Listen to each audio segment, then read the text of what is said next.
Buenas tardes a todos. Hoy vamos a continuar con el módulo 4. En la clase anterior vimos un poco acerca de metodologías de desarrollo de software, qué son, para qué sirven. Conocimos cuáles son las tradicionales, sus características, cuáles son las ágiles, también sus características, las diferencias entre las tradicionales y las ágiles. Vimos unas estadísticas sobre cómo el utilizar metodologías eh, de planificación, de desarrollo de software, de seguimiento, mejora el resultado final de los proyectos de software. Y bueno, finalizamos yo tratándolos de convencer que eventualmente ustedes cuando vayan a trabajar van a tener que utilizar alguna de ellas, eh, y que tiene sus razones y es tratar de mejorar el producto final, ¿ok? Y que se logre completar. Hoy vamos a ver acerca de la complejidad de los algoritmos, ¿ok? Y muy por encima, ¿ok? Porque hay cursos enteros acerca de la complejidad de los algoritmos. Hasta ahora, cuando íbamos a resolver un problema, siempre simplemente lo resolvíamos pues de la mejor manera, pero no teníamos forma de medir de forma teórica o de forma práctica o experimental si esa realmente era la mejor solución. ¿Ok? Eh, Ahora, si yo les llegara a preguntar a ustedes, y acá les pediría que ustedes traten de opinar. eh, Cuando yo tengo un algoritmo A y un algoritmo B, y yo digo que el algoritmo A es mejor que el algoritmo B, ¿a qué con respecto a qué usted les interesaría que su algoritmo A fuera mejor que el algoritmo B? O mejor dicho, si ustedes tienen un problema y yo les muestro un algoritmo A y un algoritmo B y eligen el B por alguna razón, ¿por qué razones ustedes se inclinarían por el B? ¿O qué buscan ustedes en un algoritmo como para decir, este es mejor que aquel?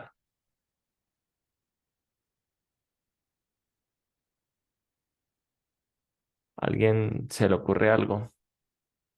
Yo creería por facilidad, eh, Ok, desarrolle un poquito más. ¿Facilidad de qué, por ejemplo? al menos el funcionamiento, que sea simple de utilizar, que sea una más fácil que la otra. Ok, eh, ok. Lo que dices, sí, si yo tengo dos algoritmos y uno es muchísimo más sencillo, muchísimo más legible, eh, a Karen le pido que hable, no que escriba por el chat. Es lógico irse por la opción, por una de las dos opciones, ¿cierto? La que sea más sencilla, que tenga menos instrucciones, que sea más legible. Ya les voy a dar un comentario al respecto, pero quiero seguirlos escuchando. Karen, por favor, comparte tu punto de vista.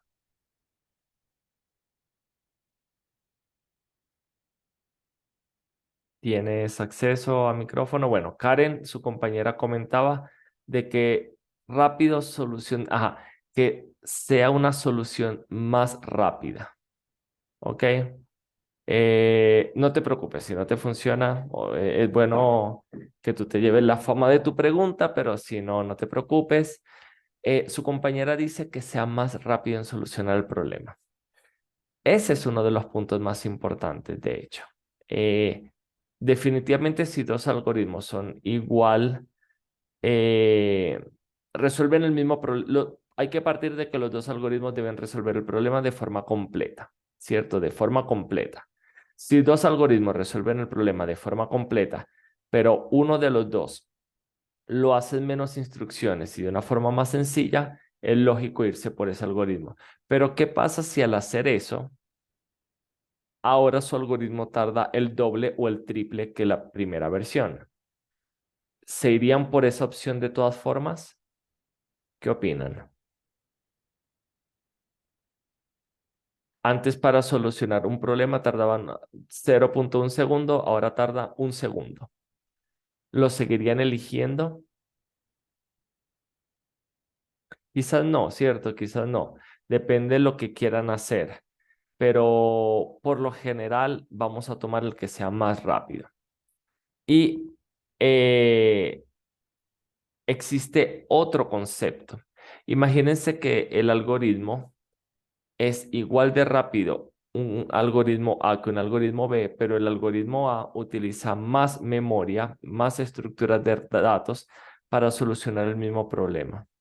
Uno usualmente también va a tratar de tomar el que utilice menos, consuma menos espacio en memoria. ¿Ok?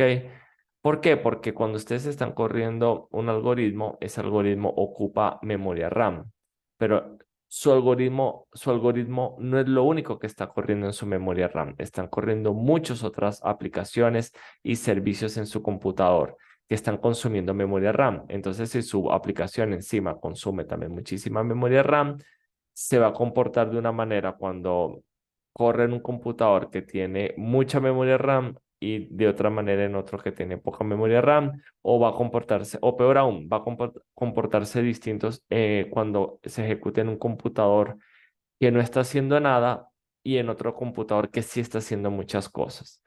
Entonces, para resumir, podemos decir que cuando queremos seleccionar entre un algoritmo A y un algoritmo B, podemos elegir por el que sea más rápido. Si los dos son igual de rápidos, podemos elegir por el que requiera menos memoria. Y si los dos consumen la misma cantidad de memoria, por el que sea más simple de leer. ¿Ok? El que sea más legible, el que tenga menos instrucciones, el que cuando ustedes lo vean sea más fácil de leer. ¿Ok? Esos son los tres criterios que usualmente se siguen para seleccionar entre una solución A y una solución B. Entonces, esto es lo que les estaba comentando. ¿Cómo podemos comparar programas? Recuerden que al fin de cuentas sus algoritmos a través de un lenguaje de programación se convierten en programas. Entonces, cuando tenemos dos algoritmos o dos programas, ¿cómo los podemos comparar? Para poderlos comparar tenemos que poder medir, ¿ok? De alguna manera, para que sea una comparación objetiva y no subjetiva. Miren que lo de que es más fácil de leer ya es algo subjetivo, un poquito subjetivo. Hay casos en que es muy evidente, pero por eso lo estamos dejando como tercer criterio. Los dos primeros van a ser el tiempo de ejecución y el espacio utilizado. Cuando me refiero a tiempo de ejecución, es que al ejecutarse un algoritmo tarda para 1000 datos, tarda un segundo y el otro para esos mismos 1000 datos tarda 3 segundos. Pues me quedo con el que tarda un segundo. Que uno tarda un segundo 1.01 y el otro tarda 1.05 es prácticamente lo mismo. Bueno, el que utilice menos espacio en memoria, el que para solucionar ese problema requiera tener menos estructuras que tengan los datos en memoria. Hoy nos vamos a centrar en cómo medir el tiempo de ejecución. Y ya con el tercer criterio, con el que sea más legible un algoritmo que otro, ya lo hemos estado viendo durante todo el curso. ¿Ok? Ya ustedes deberían tener criterio para decir, bueno, esto está resolviendo esto de una forma más corta, más legible, en menos instrucciones. Quedémonos con esta solución, que es más fácil de mantener y de entender. ¿Ok? Tiempo de ejecución.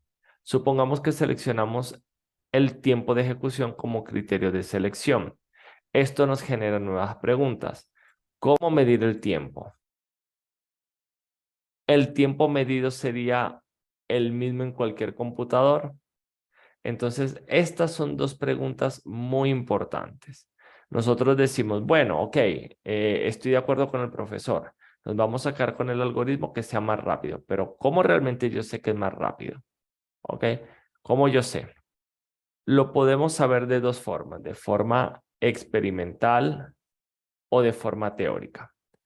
De forma experimental, ustedes van a medir el tiempo al inicio de su algoritmo, dicen, es tal instante, miden el tiempo cuando termina su algoritmo, los restan, el tiempo final menos el tiempo inicial, y ese es el tiempo transcurrido. Si su programa inició en este mismo momento a las 6:18 y 20 segundos y finalizó a las 6 y 18 y 25 segundos, su algoritmo, su programa tardó 5 segundos.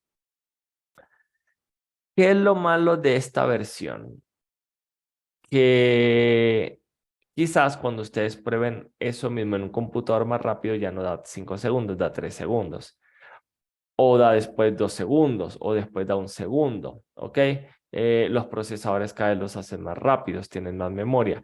Entonces, lo del tiempo es válido, es completamente válido, pero cuando ustedes saben que su programa siempre se va a ejecutar en un mismo escenario o más o menos un escenario similar. Sigue siendo muy buen indicador, es un indicador práctico, bastante realista, ¿ok? Y de esa manera, como les digo, es que se mide. Pero entonces pasa lo que les digo, que no necesariamente va a ser igual en dos computadores distintos. Entonces, ¿cómo hacemos eso? ¿Cómo hacemos eso?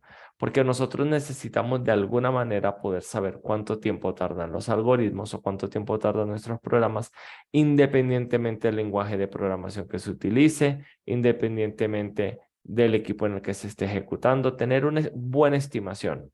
No sé si lo saben, pero los lenguajes de programación hay unos que son más rápidos y unos que son más lentos.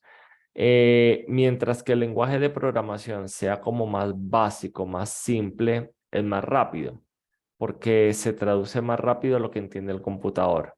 Entre el lenguaje sea de más alto nivel, que con una instrucción por detrás están ejecutándose 10 cosas, eh, o que sean lenguajes interpretados, no compilados, son más lentos. ¿Ok? Lenguajes muy rápidos son C, C++, C++,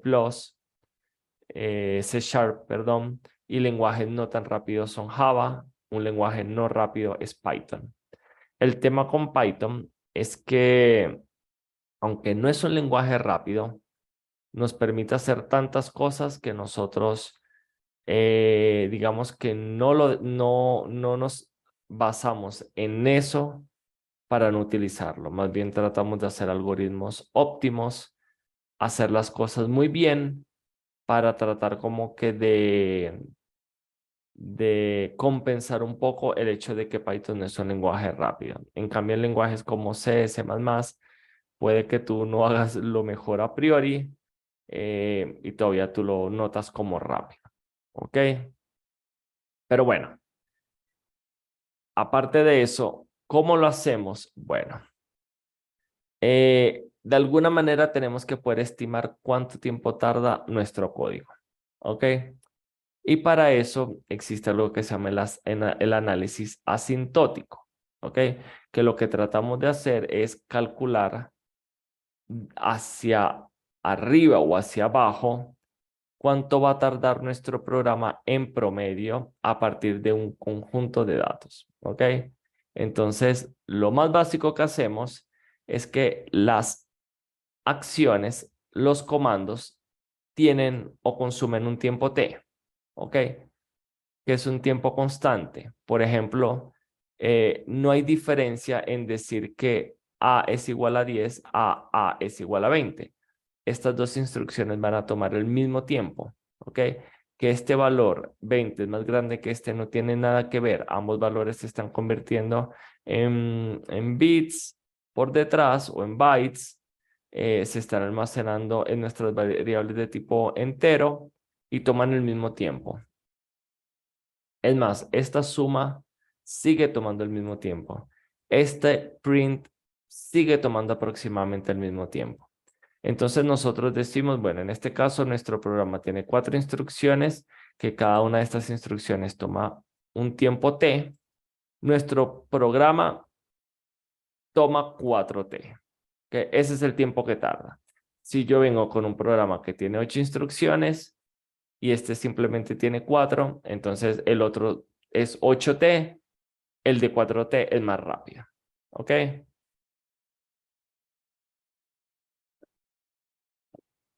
Esta es lo más básico a la hora de uno estar calculando o estimando cuánto tiempo tarda un programa. ¿Por qué? Porque en este caso, eh, nuestro programa no depende de la cantidad de datos, ¿ok? Y usualmente eso es lo que a nosotros nos interesa, porque no es lo mismo, por ejemplo, buscar hacer los cálculos que ustedes hicieron en el proyecto 3 de Billboard para 5100 filas, era lo que teníamos, 5100 filas, que si ustedes tuvieran 5 millones de filas. Ustedes hacían ciclos, hacían sus for y recorrían todo. Bueno, que demoraba un poco más, un poco menos, no se notaba, porque los datos eran pequeños. Aunque a usted les puede parecer 5100 datos bastante, eso es un conjunto de datos pequeño. De por sí, una buena pregunta sería, ¿cuántos usuarios tiene, por ejemplo, Claro? Estamos hablando de millones de usuarios. ¿Cuántos usuarios tiene TV? ¿Cuántos millones de usuarios tiene Netflix? ¿Ok?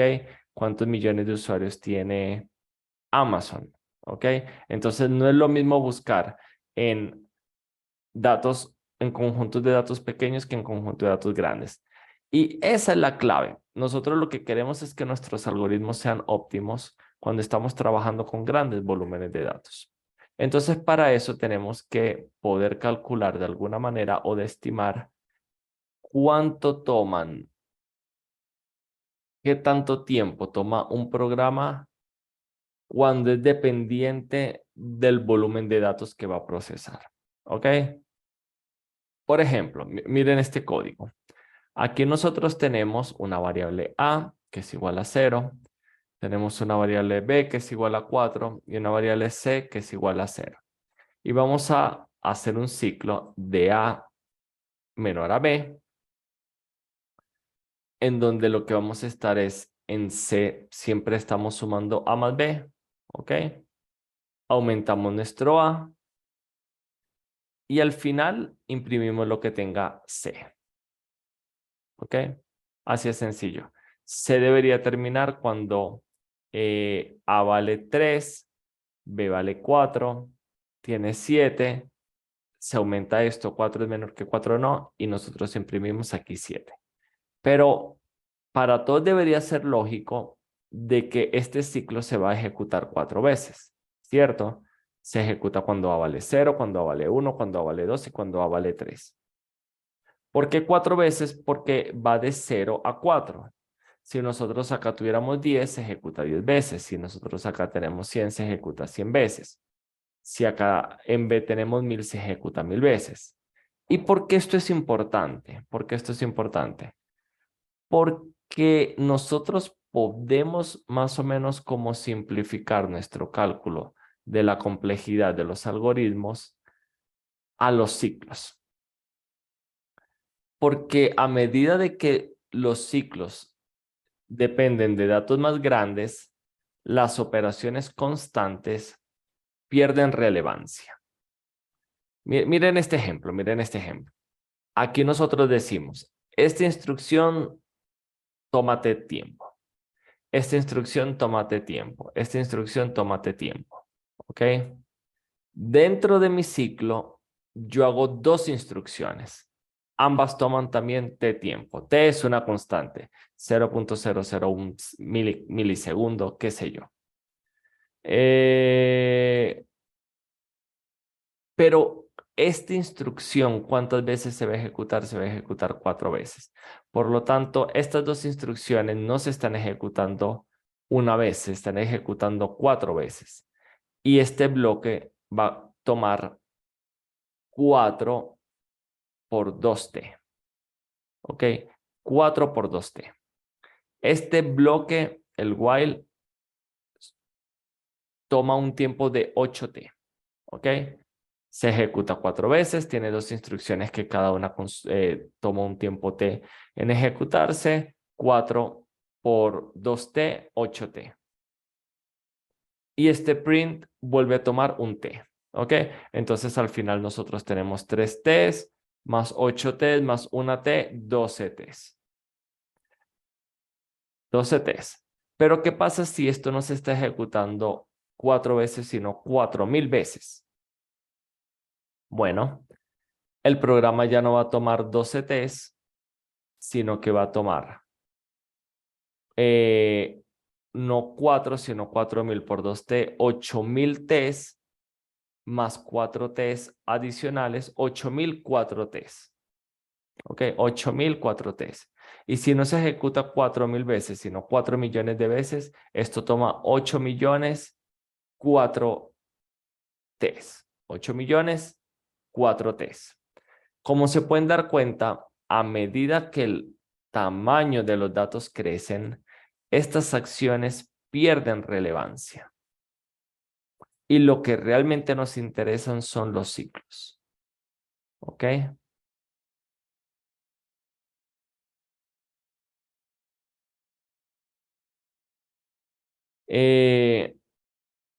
Por lo tanto, nosotros vamos de ahora en adelante, cuando vayamos a analizar cuánto toma un algoritmo en ejecutarse, analizarlo en función de n, donde n es la cantidad de datos que con los que su función va a trabajar. ¿Ok? Si ustedes les están pidiendo que ordenen una lista que tiene 1000 usuarios, su n es 1000. Si ustedes le están pidiendo de que ustedes busquen una canción en una lista de diccionarios que tiene 5100 diccionarios de tipo canción, su n es 5100. Porque realmente a lo que a nosotros nos interesa es, bueno, mis ciclos, cómo crecen cuando están anidados, cuando tengo 1, 2, 3 ciclos anidados, porque es con respecto al n, es con respecto al n que realmente crecen, no es con respecto a estas operaciones que están aquí afuera, que están constantes. Por eso a veces no importa mucho que uno tenga A igual a 0, B igual a 0, C igual a 0, D igual a 0. Es que esto no es lo que hace que su programa tome más tiempo o no. Lo que realmente hace que su programa tome tiempo o no son los ciclos, las iteraciones que hacen a través de sus estructuras de datos. ¿Ok? ¿Preguntas hasta aquí?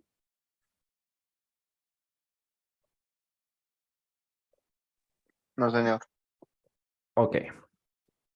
Esta clase, como les digo, la primera parte también es un poco teórica, pero créanme que es muy importante, sobre todo para que cuando ustedes vayan a estar programando tengan un criterio para decir, bueno, esto no sé que no es lo más óptimo, lo puedo hacer de una mejor manera, sí, de esta manera, intentémoslo.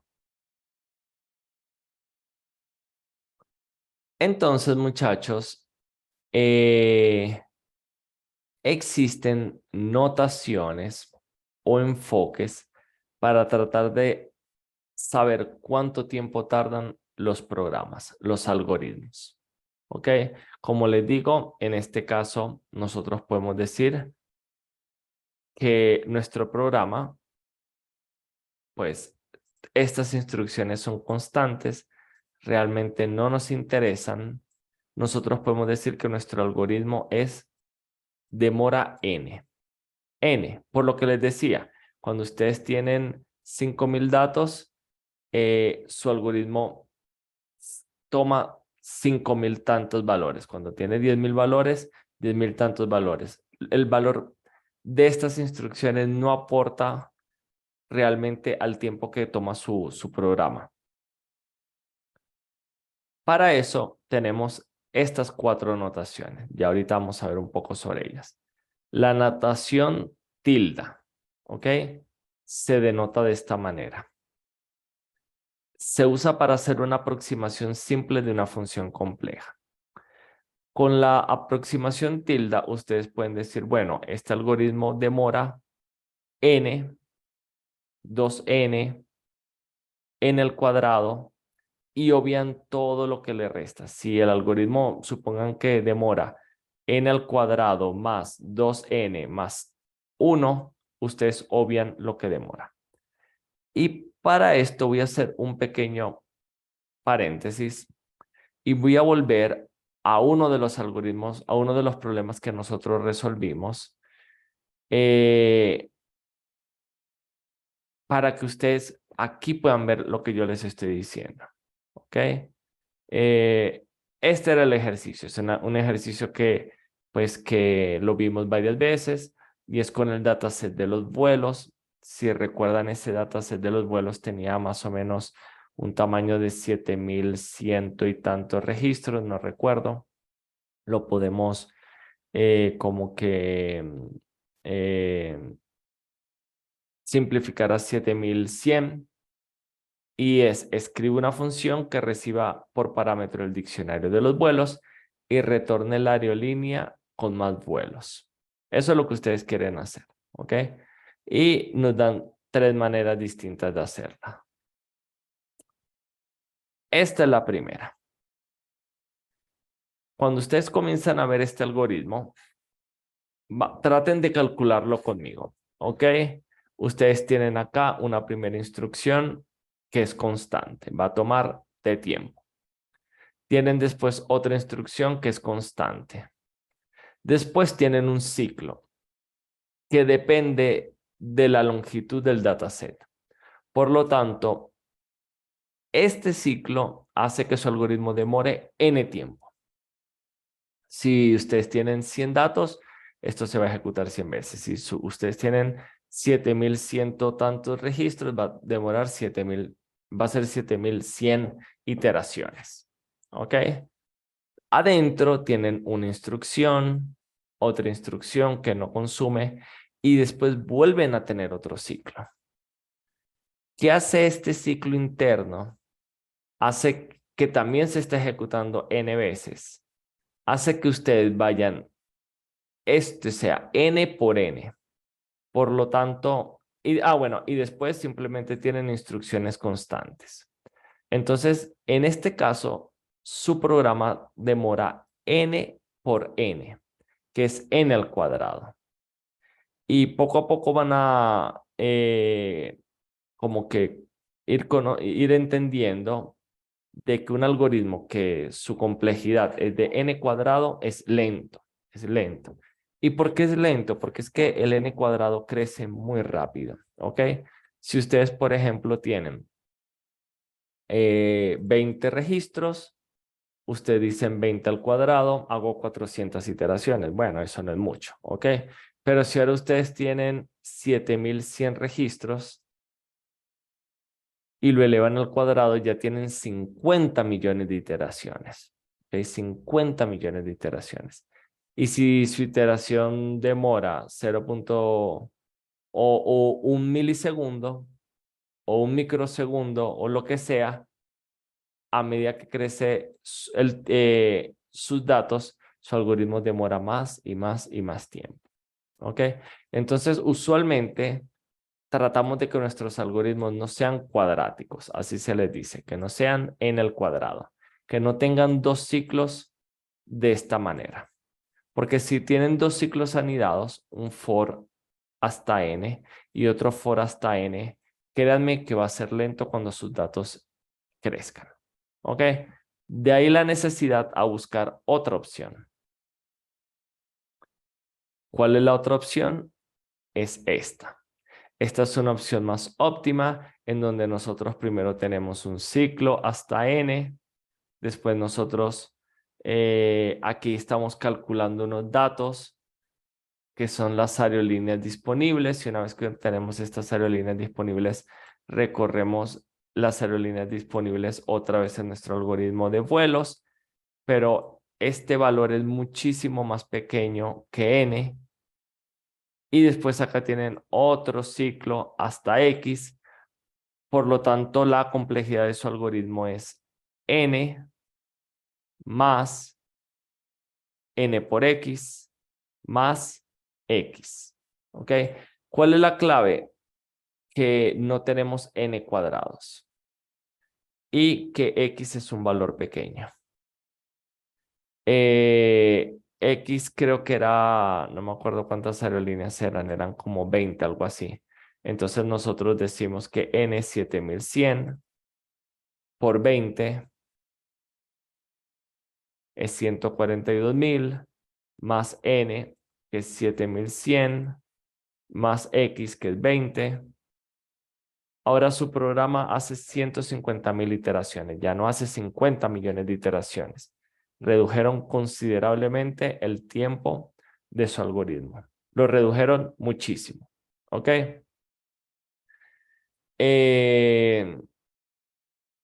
pero todavía se puede hacer de una forma más óptima, ¿ok?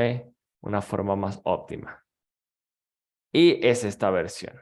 Y este fue un algoritmo que yo les comenté que pudieran utilizar para su proyecto 3, que les permitía hacer lo que hacía este, que era como el histograma, pero de una forma más eficiente.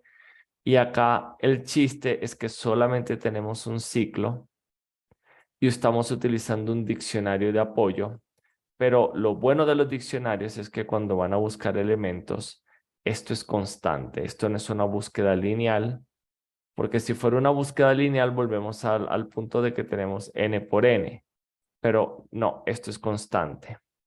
Esto no demora nada de tiempo, ¿ok? Por lo tanto, nosotros lo que les digo, prácticamente no tomamos en cuenta todas estas instrucciones, solamente tomamos en cuenta nuestro ciclo inicial y decimos que nuestro algoritmo ahora tiene una complejidad de n. ¿Ok? Y de nuevo, 7100 es mucho más pequeño que 150.000. Y 150.000 es mucho más pequeño que 50 millones. ¿Ok? Entonces, esta es la motivación. Primero, a querer programar algoritmos óptimos. Segundo, a de alguna manera nosotros poder tener un criterio para poder comparar algoritmos y poder decir, este es más óptimo. ¿Por qué? Porque demora, tiene una complejidad menor. Aunque crezcan los datos, el programa no crece tanto en tiempo. Miren esto, por ejemplo. Vamos a ver si se los puedo hacer un poquito más gráfico. Ok. Tenemos el enfoque 1, que es n al cuadrado.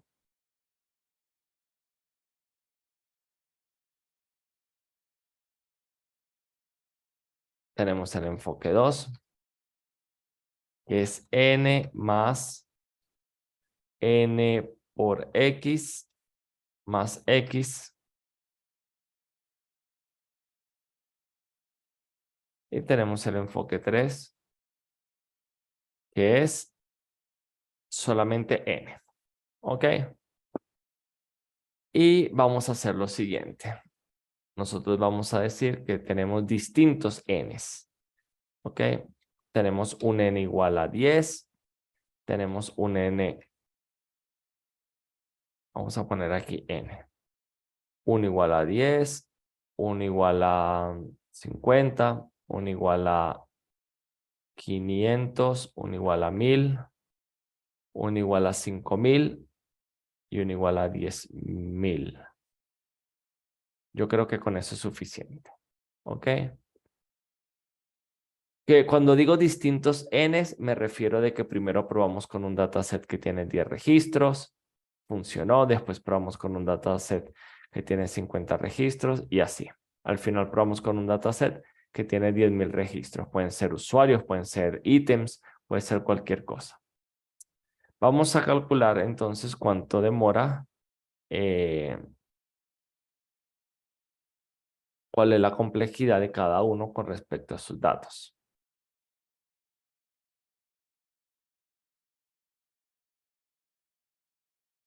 Vamos a poner todo esto también así.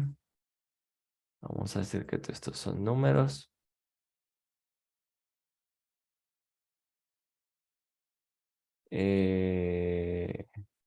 Bueno, no quería hacer eso. Quería que se viera mejor como así. No, tampoco. Bueno, dejémoslo así. Vamos a hacer esta otra que es esto más esto. Vamos a seguir diciendo que el x es 20 más 20.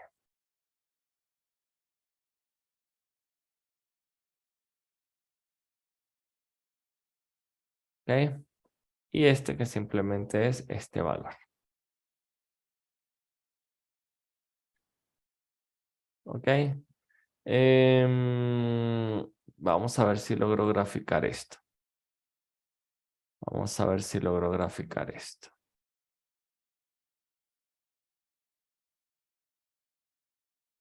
Eh,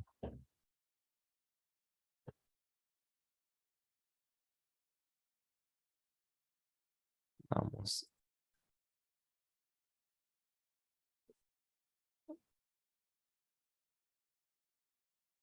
Y no, no sé ni siquiera si lo puedo hacer bien. Vamos a ver. Esta la elimino. Esta es la serie. Esta. Esta es esta. Esta. Es esta. Yo trato de no hacer esto así en vivo. Pero bueno, vamos a ver si lo logro hacer y queda bien. Sí, yo creo que ya quedó bien. Ok, vamos a eliminar primero esto. Esta. um,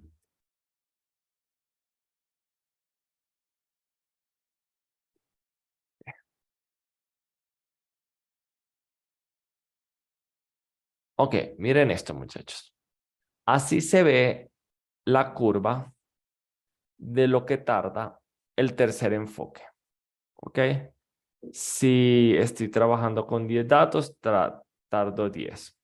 Si estoy trabajando con 10.000 datos, tardo 10.000. ¿Ok? Y nosotros podemos decir que cada una de estas instrucciones demora 1 milisegundo, por lo tanto, dividimos esto entre 1000 y esto nos daría que tardó 10 segundos, por decir algo. Así no, así uno dice, bueno, este algoritmo tarda bastante. Pero miren qué pasa cuando yo comparo esta curva con la curva de arriba.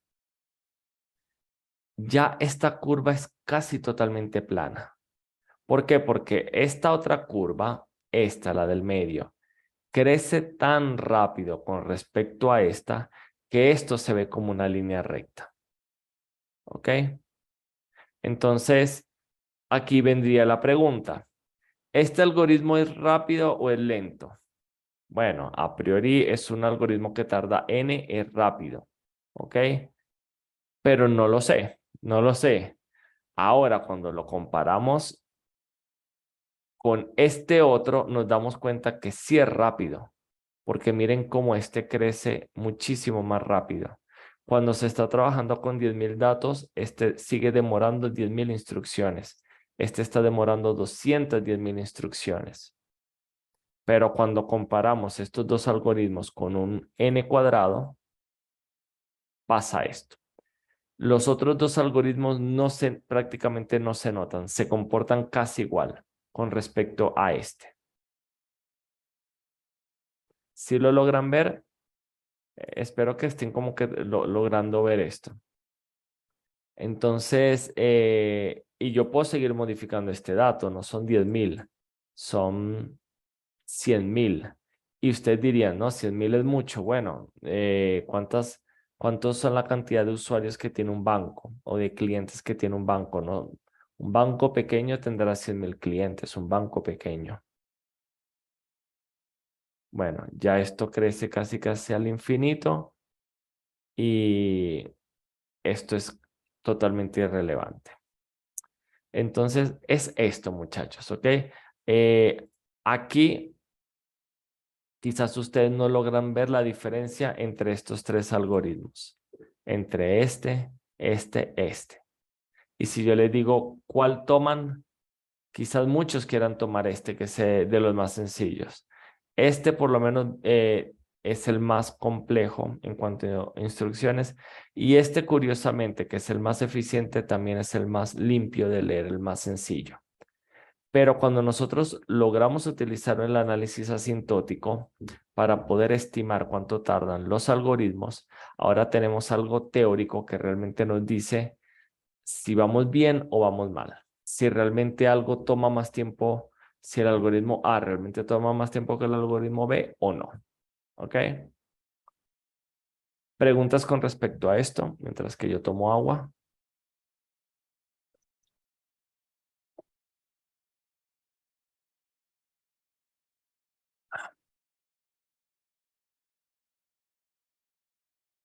Ok, entonces volvemos acá. Ahora sí, ya que más o menos sabemos cómo se calcula, eh, cómo se realiza, sí, cómo se calcula la complejidad de un algoritmo, vamos a ver distintos enfoques o distintas maneras de calcular esa complejidad. La complejidad, la notación tilda, se usa para hacer una aproximación simple de una función compleja. ¿Qué quiere decir eso? Que en este caso, por ejemplo, de n ya es una función simple, no se le puede cambiar nada. N cuadrado también es una función simple, no se le cambia nada. Pero en este caso, n más n por x más x, esto es menor que esto. Y esto es menor que esto. Realmente lo que nos interesa es esto. Entonces nosotros podemos decir que nuestro algoritmo tiene una complejidad de n por x. ¿Ok? Tratamos de, con la notación tilda, simplificamos un poco lo que no es muy relevante, lo que no consume mucho tiempo, lo que realmente no es donde más crece la función y nos quedamos solamente con el término más relevante de la función. La notación big teta o sí, o teta grande se escribe de esta manera: teta de n establece un límite inferior y un límite superior a cualquier constante. ¿Ok? Él dice, este algoritmo en el mejor de los casos tarda esto y en el peor de los casos tarda esto. ¿Ok? Y acá viene y entra otro concepto bien interesante que vamos a ver en la siguiente clase, que es, ¿un algoritmo puede comportarse distinto según cómo vengan los datos? Sí, sí se puede comportar distinto según cómo vengan los datos.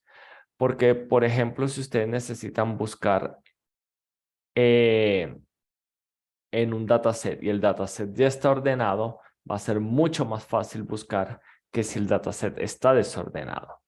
O si ustedes quieren ordenar datos que están parcialmente ordenados o que están casi totalmente ordenados, la mayoría de los algoritmos lo va a hacer más rápido que si tienen un dataset que está completamente desordenado. ¿Ok?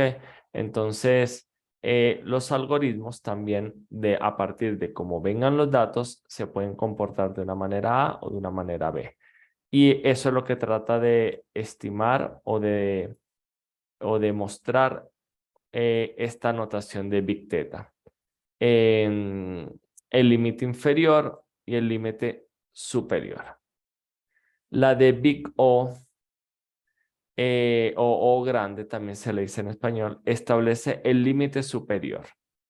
En este caso solamente se toma el peor de los casos. ¿Por qué? Porque con el peor de los casos tú puedes prepararte. Es algo así como el dicho que dice, espera lo mejor, pero prepárate para lo peor. Si tú sabes que en el peor de los casos tu algoritmo va a tardar un segundo, tú dices, bueno, yo voy a tener, planifico todo para que en el peor de los casos mi algoritmo realmente demore un segundo. ¿Ok? Y big omega o omega grande, que se denota de esta manera con el símbolo de omega, establece el límite inferior. ¿Ok? Entonces, estas son cuatro notaciones que existen. De nuevo, big omega, omega grande es el límite inferior, big O grande el límite superior, teta grande o big teta establece tanto el límite inferior como el superior y la notación tilda trata de simplificar y se queda nada más con un término realmente relevante. Veamos este ejemplo, ¿ok? Es muy similar a lo que yo estaba haciendo acá, ¿ok? Solamente que yo acá lo estaba haciendo con los tres enfoques, pero veámoslo de esta manera. Ustedes tienen un algoritmo.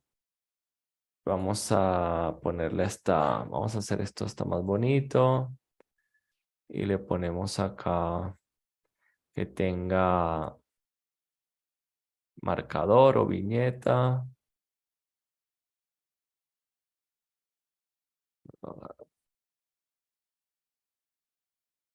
Eh, ¿Y cuál utilizamos? Aquí, perdón. Automático.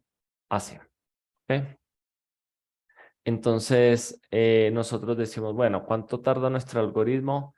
Con 10 datos, con 20, 50 datos, con 500 datos, con 1000, con 5000, con 10.000. ¿Ok? Es lo que se está haciendo acá. Ustedes midieron, pero en este caso se está midiendo, que era lo que yo les decía, que ustedes pueden medir cuánto tarda un algoritmo de forma experimental. Miden al principio de su algoritmo, miden al final de su algoritmo y después hacen la resta. ¿Ok? Entonces, ustedes tienen estos puntos. Y ustedes dicen, bueno, ok, esa es la forma experimental. De forma experimental, esos son mis puntos. A medida de que los datos crecen, el tiempo de ejecución crece, ¿ok? Pero ustedes quieren generalizar, porque ustedes no pueden estar haciendo eso para todos los tipos de N habidos y por haber. Entonces, ustedes realmente quieren algo que les permita como estimar, ¿ok? Eh,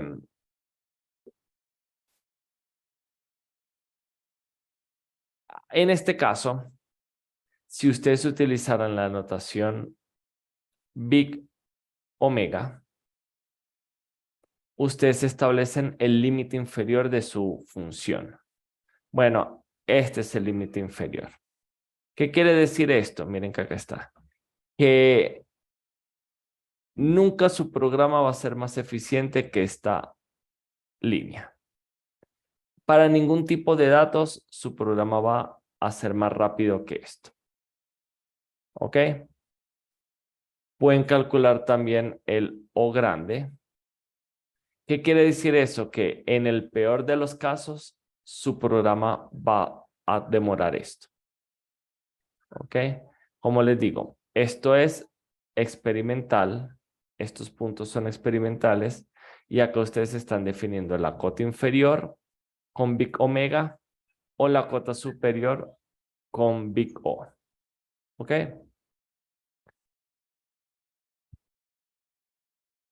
Y bueno, ya como para ir finalizando, aquí vamos a ver diferentes funciones y por qué realmente uno quiere que los algoritmos sean más óptimos unos que otros. Un algoritmo que demora un tiempo constante, por lo general no depende de los datos, son instrucciones que se ejecutan y ya, ¿ok? Eso demora un tiempo constante o de uno. Uno es una constante.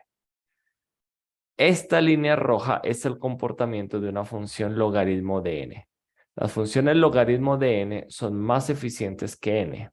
¿Por qué? Porque al principio crecen, pero después se aplanan completamente y no crecen como crecen las de n. Entonces, lo segundo que nosotros quisiéramos sería una ecuación que fuera un algoritmo que su complejidad sea logaritmo de n. ¿Ok? Lo tercero sería una función que su complejidad es n, ¿ok? No es tan óptimo como logaritmo de n, pero bueno, es manejable, ¿ok? A medida de que crecen los datos, crece la función, pero no crece de manera exponencial ni nada de eso. Después viene n cuadrado. N cuadrado crece muy, muy rápido, ¿ok? Crece muy, muy rápido y tiende al infinito. En el cubo también. N a la n es prácticamente una línea paralela al eje Y. ¿Ok?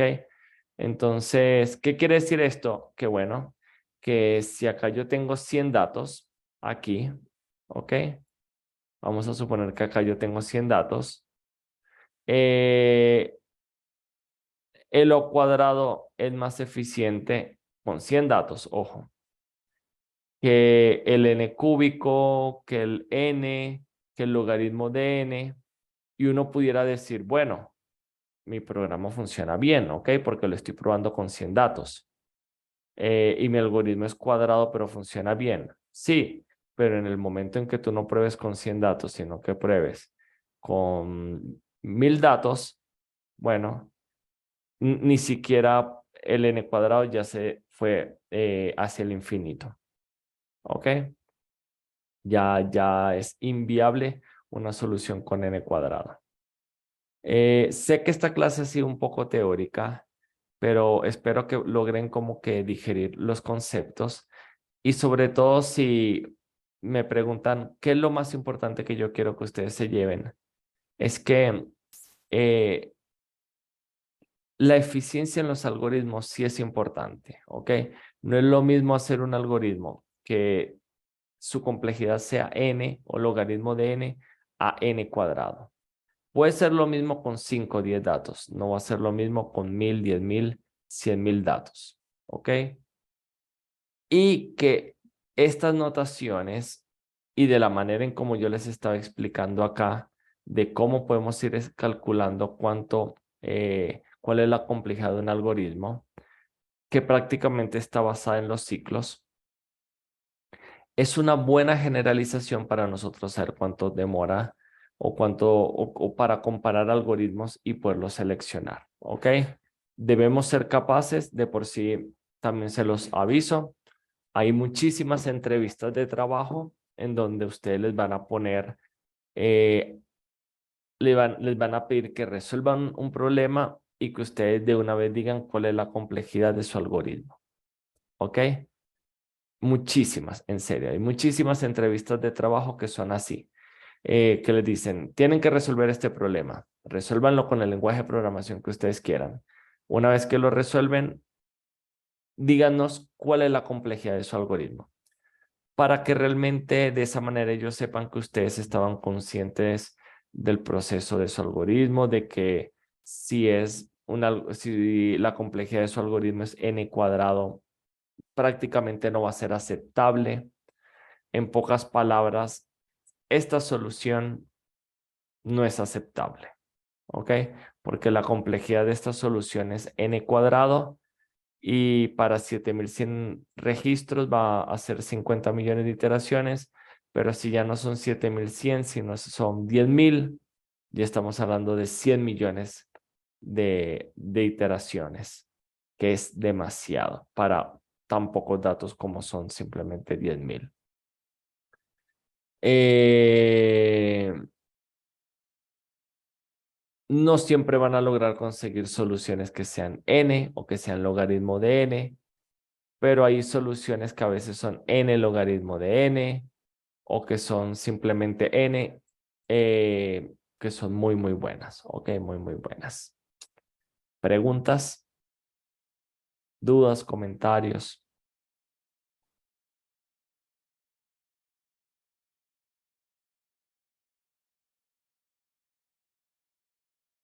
Y esto precisamente nos lleva a problemas que son tratables versus problemas que son intratables.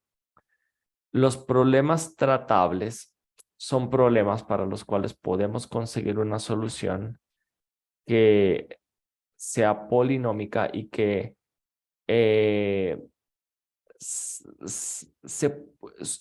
que haya un algoritmo que pueda resolver el problema indiferentemente del volumen de datos que tenga. ¿Ok? Los problemas intratables son problemas que para resolverlos siempre se está la mejor solución es n cuadrado hacia arriba, es n cúbica, es en exponenciales, lo cual hace que solamente la solución sea para conjuntos de datos muy pequeños y no para conjuntos de datos medianos o grandes, ¿ok? Ya eso se considera que el problema es intratable. ¿Por qué? Porque apenas el n crezca un poquito, el tiempo que va a demorar el algoritmo tiende a infinito, ¿ok?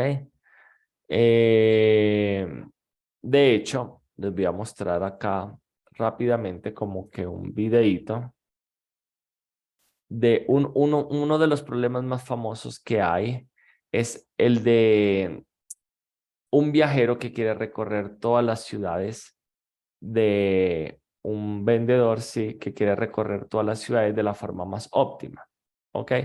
Porque este problema es interesante porque es más o menos lo que hace Waze o lo que hace Google Maps cuando usted le dicen llévenme de un punto a otro, él trata de buscar la ruta más óptima o cuando, por ejemplo, se quieren crear circuitos en placas y se quieren soldar los chips, se trata de hacer el recorrido más óptimo, pero recorriendo todos los puntos para que estén todos soldados, o mejor dicho, hay infinidades de ejemplos, ¿ok? Pero les quiero mostrar algo. eh, a ver si lo encuentro.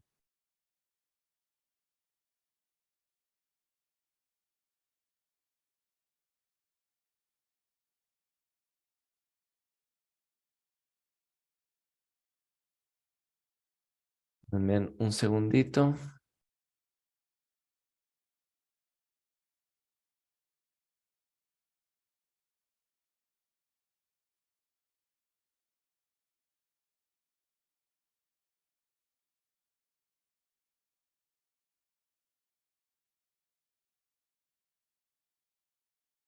Ok, miren. En esta imagen, no sé si la logran ver, hay una nube de puntos y se trata de buscar un recorrido que pase por todos los puntos y sea lo más óptimo posible. Si lo logran ver, se está resolviendo con un algoritmo muy eficiente que se llaman mapas autoorganizativos. Pero lo que les quiero decir es que inicialmente este tipo de ejercicios se resolvían como probando, calculando todas las combinaciones, lo cual hace que tenga una complejidad exponencial em, o factorial, ya no recuerdo, pero eso hace que este problema sea inviable, intratable. Y se han buscado muchísimas opciones o muchísimas variantes para tratar de resolverlo o para tratar de conseguir soluciones muy buenas, aproximaciones muy buenas, y todavía sigue siendo un problema de mucho interés por las comunidades científicas. Pero bueno, ese es un ejemplo que a día de hoy ya es tratable, pero realmente no se tiene una solución perfecta y exacta para un N tan grande como se necesite. ¿Ok? Bueno, preguntas, dudas.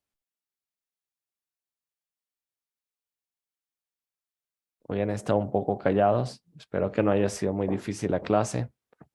Nada, salgamos a break y ya nos vemos al regreso. Bueno, ok.